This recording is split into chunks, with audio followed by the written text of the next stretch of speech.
Science is trying to achieve everything through physical means, by taking physical quantities, going by the physical laws. If you go through physical means, you will hit that glass wall somewhere.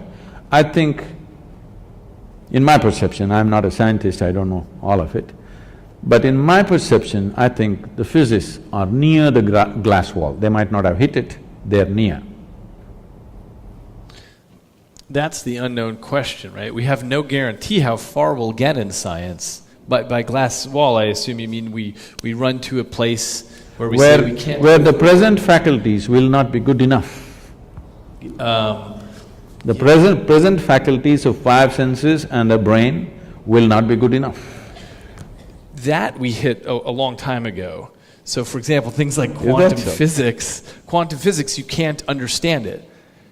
But you can write it down in equations that make predictions accurate out to 14 decimal places. So we think it's pretty good, and we can build new things out of it, that we can see things much smaller and much farther away than we ever could before. We understand the wondrousness and the subtleness of everything around us much better than we did before. But the actual physics, a human can't understand. We just make tools to get where we need to go with it. So we've already hit that point.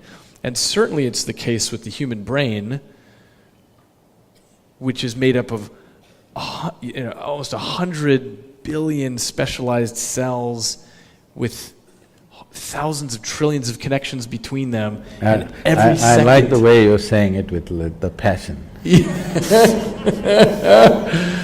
Like some people are talking about food or something else. I'm a brainy instead of a You foodie. feed on the brain. Yeah.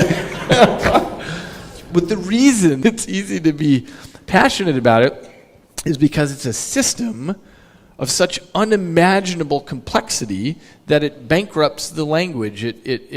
We have no way that a human could perceive a system of that complexity, and yet each of us has it.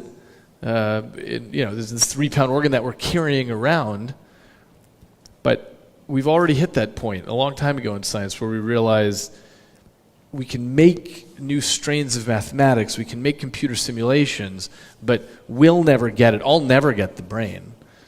All I can do is take the way that you explained the 16 aspects of the mind, you simplified it down to 4. The best I can do is take the thousands of trillions of connections in the brain and make some cartoony model that my impoverished intellect can sort of get a sense of. They're building a simulator, brain simulator, Yeah. Andrew Markram is busy building this simulated brain. All that is fine. We are looking at the physical mechanics of what's happening. The complexity of what's happening is beyond the physical mechanics. See, looking at the physical mechanics of the brain, the neuronal function and the electric… this thing that's happening, the waves that are flowing, whatever things happening, is fantastic because of the complexity of what it is, the sophistication of what it is. It is the gadget, no question, okay? This human gadget is the gadget on the planet. Of what we have seen, this is the most sophisticated gadget on the planet, there's no question about that. Keeping that aside, but even this brain can be manufactured with something as simple as a piece of a carrot or a bread.